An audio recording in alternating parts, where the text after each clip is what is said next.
ajma'in. Bismillahirrahmanirrahim. Rabbishrah li sadri wa yassir li amri wahlul 'uqdatam min lisani yafqahu qawli. Amma ba'd.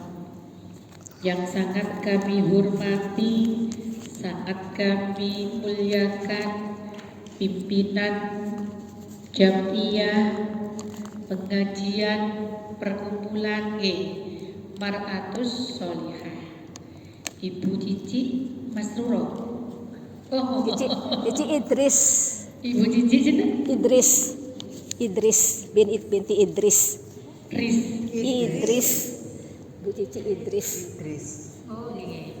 Bu Cici Idris. Mohon maaf. Saya ingat akan nama teman saya ada yang namanya Cici Masruro. Sehingga dengan sendirinya langsung keluar ya. Terima kasih kami sampaikan kepada ibu-ibu yang telah memberikan waktu sekali lagi.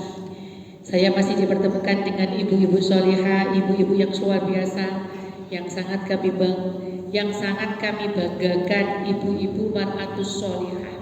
Mudah-mudahan dengan sesuai namanya Al-Mar'atus Sholihah, perempuan-perempuan yang sholihah. Sebagaimana di dalam Al-Quran yang berbunyi fas-sholihatu qanitatun hafizatun lil ghaibi bima hafizallah. Wanita-wanita yang soleh disebut di dalam Al-Quran. Semoga nama ini memberikan keberkahan bagi ibu-ibu yang ada di sini semuanya. Amin Allahumma amin. Sholawat serta salam tetap terlimpahkan kepada junjungan kita, panutan kita, Nabi akhir zaman, beliaulah baginda Rasulullah Shallallahu Alaihi Wasallam yang senantiasa kita harapkan syafaatnya. Amin Allahumma amin. Pertama kami mengucapkan ahlan wa sahlan wa marhaban bihudurikum. Selamat datang, selamat berjumpa kembali kepada ibu-ibu yang kami banggakan hari ini dan seterusnya. Dan saya ucapkan ribuan terima kasih karena saya masih diberi kesempatan untuk belajar bersama. Karena materi yang kita pelajari masih bersambung dari yang kemarin belum selesai. Padahal itu sebelumnya juga ada hubungannya, tapi belum selesai sampai pada hari ini. Padahal hari ini, minggu yang ini itu sudah dijadwalkan ya Bu Cici ya. Dijadwalkan dengan Ustadz siapa ngoten lho nggih. Yang mana materinya itu tentang faraid. Panjenengan akan belajar tentang waris mewarisi yang diwaris. Mengenai tentang mulai dari bulan yang lalu. Yang bulan lalu itu harusnya faraid. Berhalangan lagi.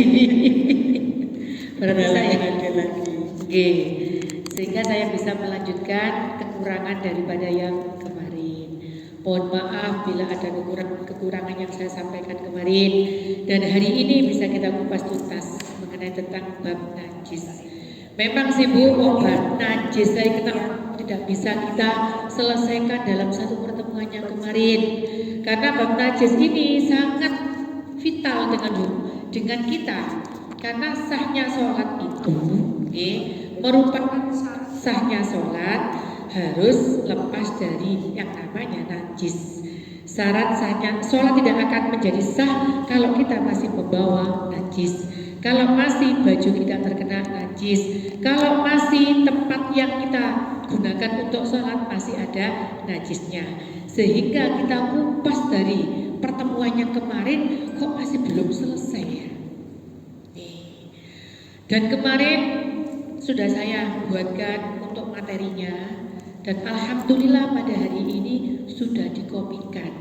Yang mana kemarin itu masih ada pembenahan, masih saya tambahi lagi.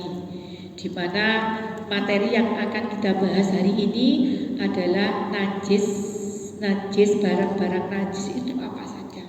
Di antaranya kalau kemarin kan pengertian mengenai tentang najis, pembagian najis yang kelihatan dan tidak kelihatan, karena cara mensucikannya itu berhubungan dengan najis yang kelihatan dan najis yang tidak kelihatan.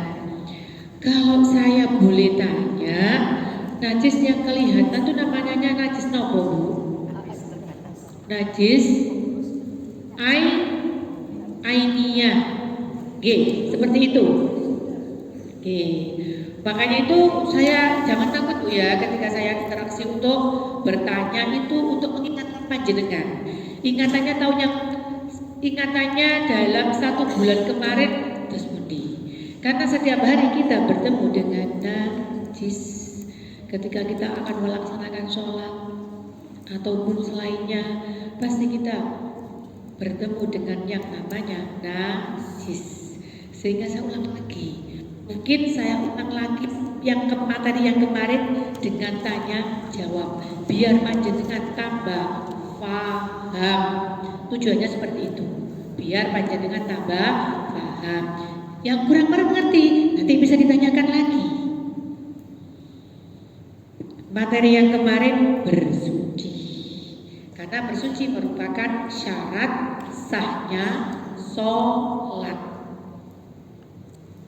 Seperti itu. Yang pertama dari bersuci, pembahasan yang pertama adalah ada air suci dan ada air najis. Setelah itu baru kemudian kita mengenal apa yang dimaksud dengan najis. Najis itu apa sih? Karena pemahaman najis secara bahasa dengan secara istilah pengertiannya itu berbeda.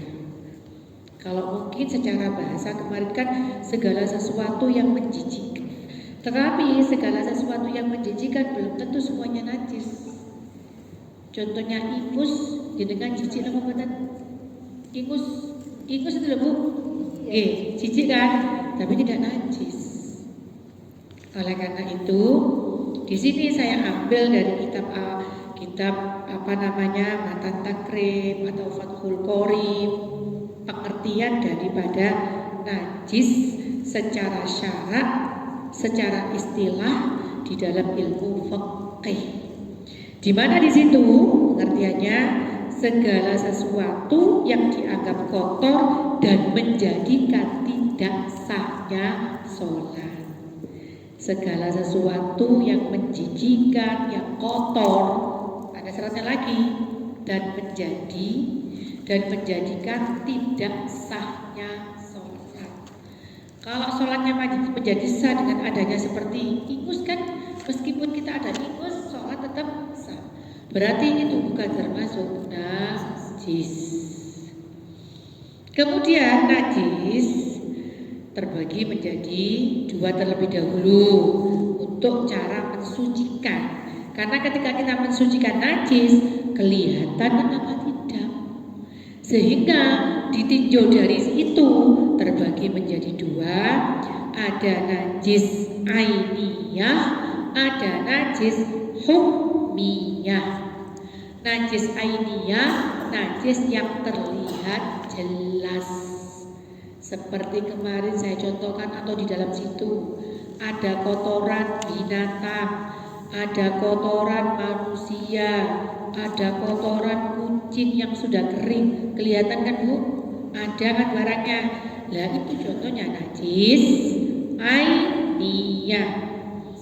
Sedangkan kalau najis itu contohnya ada najis kencingnya kucing, kencingnya bayi, bukan bayi laki-laki ataupun bayi laki-laki yang sudah kering.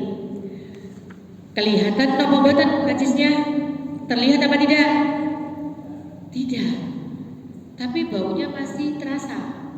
Nah, itu namanya najis hukmiyah. Setelah najis ditinjau dari kelihatan dan tidak, kemudian najis itu terbagi menjadi 3. Ada najis mughalladho, ada najis mutawassito, ada najis mukhaffafa. Atau saya balik, yang ringan dulu. Najis mukhaffafa, najis yang ringan. Contohnya kemarin seperti air kencingnya bayi laki-laki. Sobiyun itu artinya bayi laki-laki. Kalau bintun namanya bayi perempuan. Yang termasuk najis mukhafafah, air kencingnya bayi laki-laki yang berumur kurang dari 2 tahun yang hanya minum ASI. Terus najis yang tengah-tengah adalah najis mutawasito. Dan najis yang berat namanya najis mughalladhah. Artinya najis berat. Di materi itu ada semuanya. Contohnya najis berat yaitu najisnya anjing dan babi. Sehingga cara mensucikannya berbeda.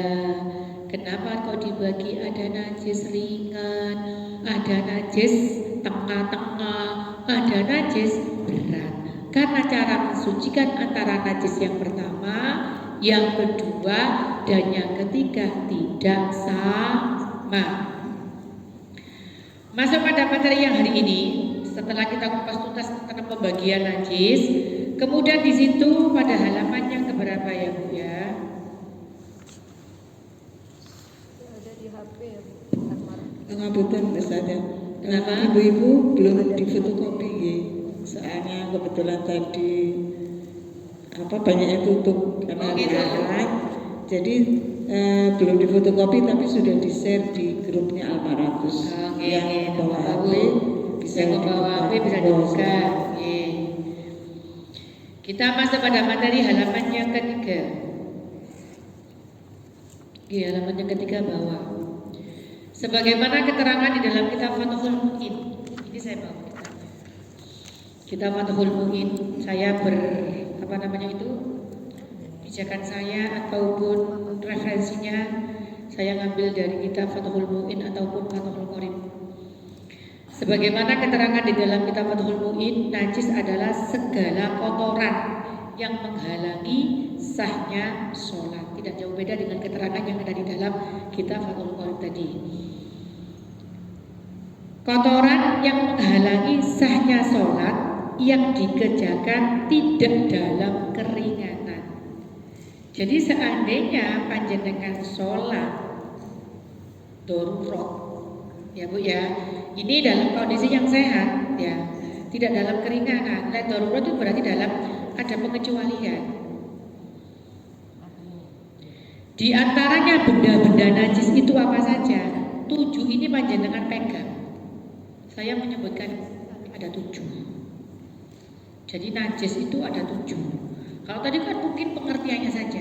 Kuatirnya itu kalau nggak disebutkan barangnya ini itu kuatirnya ini najis atau enggak ya. Karena kalau memahami dengan pengertiannya saja. Sehingga di sini saya sebutkan 1. Setiap benda cair yang keluar dari 2 jalan.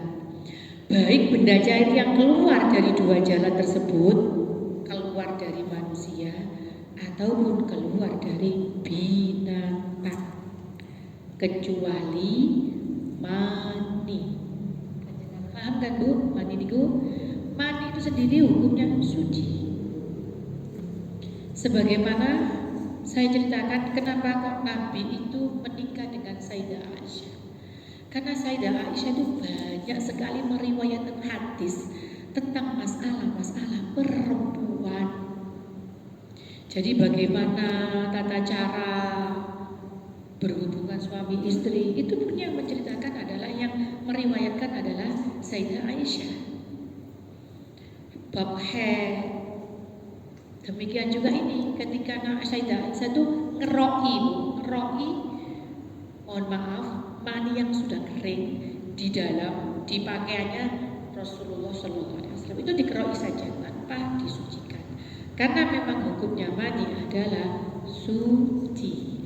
Segala sesuatu yang kotoran ini, segala sesuatu, setiap benda cair yang keluar dari 2 jalan, baik manusia atau binatang kecuali mani, itu adalah najis. Saya contohkan seperti ini, Bu. Binatang mengeluarkan biji, biji keluar dari apakah itu kambing, ayam, mungkin bisa jadi jagung, keluar dari ayam. Jagung yang keluar dari ayam tersebut najis apa suci? Najis. Keluar dari dua jalan. Tapi bisa disucikan, yang nantinya bisa kita tanam. Nanti tanamannya menjadi suci karena ini sudah disucikan. Segala sesuatu yang keluar dari dua jalan, ya, setiap benda cair yang keluar dari dua jalan hukumnya